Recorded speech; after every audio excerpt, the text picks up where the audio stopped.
অন্য কেউ ময়লা ফেললে সেই ময়লাটা আপনি তুলে ডাস্টবিনে ফেলে দিবেন, এটা হলো ঈমানের দাবি।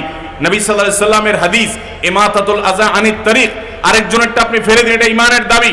তাহলে আপনি নিজে যদি ফেলেন তাহলে এটা তো কুফরির অঙ্গ হবে, ঠিক না ঠিক? কিন্তু আমরা অনেকে নামাজ কালাম পড়ি, মুখে হয়তো দাড়িও আছে, মাথায় টুপিও আছে, গায়ে জুব্বাও আছে, কিন্তু এরকম কাজ আমরা করি কি করি না? আল্লাহ আমাদের সবাইকে দায়িত্বশীল হওয়ার তৌফিক দান করুন। এই কথাগুলো বলা এই জন্য যে এগুলোর কারণে অনেক প্রাকৃতিক দুর্যোগ হয়, এগুলোর কারণে অনেক অ্যাক্সিডেন্ট হয়, এগুলোর কারণে অনেক বিপদ আমাদের জাতীয় জীবনে চলে আসে। কিন্তু আমাদের সবাইকে সচেতন হতে হবে। ভূমিকম্পের পেছনেও আমাদের হাতের কামাই আছে, আমাদের ত্রুটি আছে, আমাদের বিচ্ছুতি আছে, গোটা বিশ্ববাসীর বিচ্ছুতি আছে। আল্লাহ রাব্বুল আলামিন আমাদের সবাইকে যার যার বিচ্ছুতিগুলো বুঝে সেগুলোকে কারেকশন করে একজন খাঁটি মুসলমান হওয়ার তৌফিক দান করুন।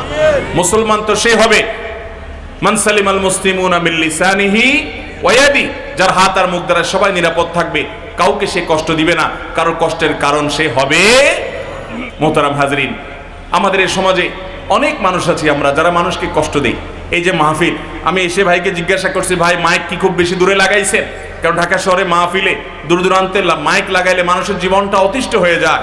এত ঘন বসতি কোন একটা বিল্ডিং এ যদি মাইক লাগানো হয় তাদের জীবনটা জীবন্ত জাহান্নাম হয়ে যায়। ইসলাম তো আমাকে বলেন একজন মানুষকে ওয়াজ শোনার নাম দিয়ে বিরক্ত করতে। ভাই বললেন আলহামদুলিল্লাহ যে মাইক লিমিটেড জায়গা রাখা আছে এবং বড় রাস্তায় রাখা আছে, মানুষের বিরক্তির কারণ নাই এবং সেগুলোও নিয়ন্ত্রিত আছে, উনি জানালেন, আশ্বস্ত করলেন। মাইক তো ওয়াজ মাহফিলে মাইক তো বটে, এটা তো একটা ভালো কথা, সেটার জন্য মানুষকে কষ্ট দেওয়া জায়েজ নাই।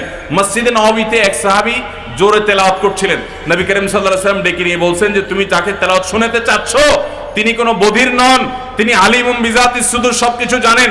এত চিৎকার না করলে বা এত জোরে না করলেও চলবে, কারণ আশেপাশে মানুষের ইবাদতে বিঘ্ন হচ্ছে।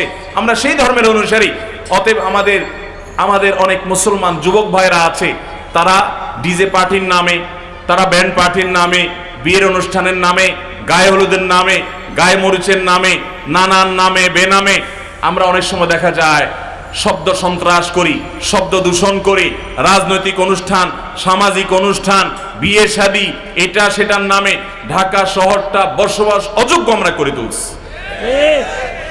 আর যা হোক, এটা কোনো মুসলমানের আচরণ হতে পারে? আসুন আমরা মুসলমান হওয়ার চেষ্টা করি। মুসলমান হতে হলে আমাদেরকে মানুষ হতে হবে।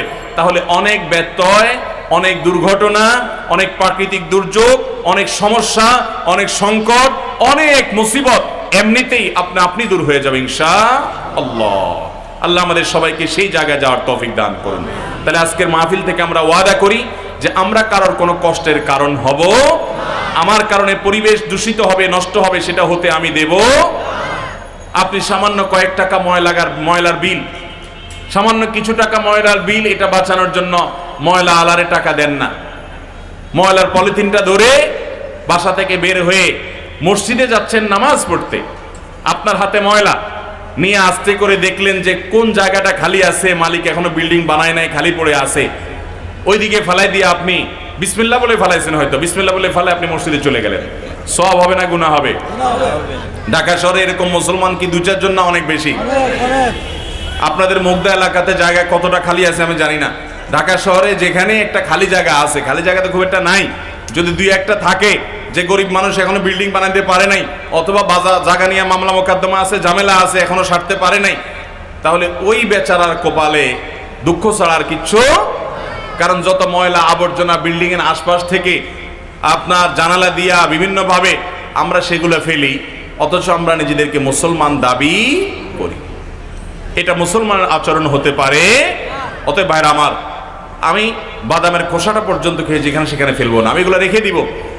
আজ পৃথিবীর অনেক অমুসলিমদের কাছে এমন সব আচরণগত সৌন্দর্য আছে যেগুলো কোরআন নির্দেশ করেছে, যেগুলো হাদিস নির্দেশ করেছে। আজ থেকে কয়েকশো বছর আগে গেলে দেখবেন ওরা এই সমস্ত সভ্যতার কথা চিন্তাও করে নাই, কল্পনাও করে নাই। আমাদের কোরআন এবং সুন্নাহর নির্দেশনাগুলো তাদের মধ্যে আমরা দেখি, তাদের মধ্যে ইসলাম নাই, মুসলমান নাই, কিন্তু ইসলামের অনেক কিছু আছে, এটা দেখে আমাদের লজ্জা হয়। আমরা মানুষকে শব্দ দিয়ে কষ্ট দেই। আপনি জাপানে গেলে দেখবেন, টোকিও শহরে গেলে আপনি অবাক হবেন, দেখবেন যে মানুষ যখন কথা বলে মুখে হাত দিয়ে দিয়ে কথা বলে, যাতে করে আরেক লোকের ডিস্টার্ব না হয়। মোবাইলে কথা বলতে গেলে এবার আস্তে আস্তে কথা বলে। আপনি যদি পশ্চিমা দেশে যান, অনেক জায়গায় দেখবেন মানুষ মানুষের অধিকার পর সচেতন হয়, অথচ আমরা নামে মুসলমান কিন্তু মানুষকে কষ্ট দেই। এই জন্য অনেক প্রাকৃতিক দুর্যোগ আমাদের হাতের কামাই হয়। অতএব রাস্তাঘাট নোংরা করা এবং যেখানে সেখানে যাতা ফেলা এবং এই জাতীয় আরো যত অন্যায় আছে, গুনাহ আছে, যে সমস্ত বিষয়কে আমরা গুনাহ মনে করি না, আল্লাহ তাআলা সেগুলো থেকে আমাদেরকে বেঁচে থাকার তৌফিক দান করুন।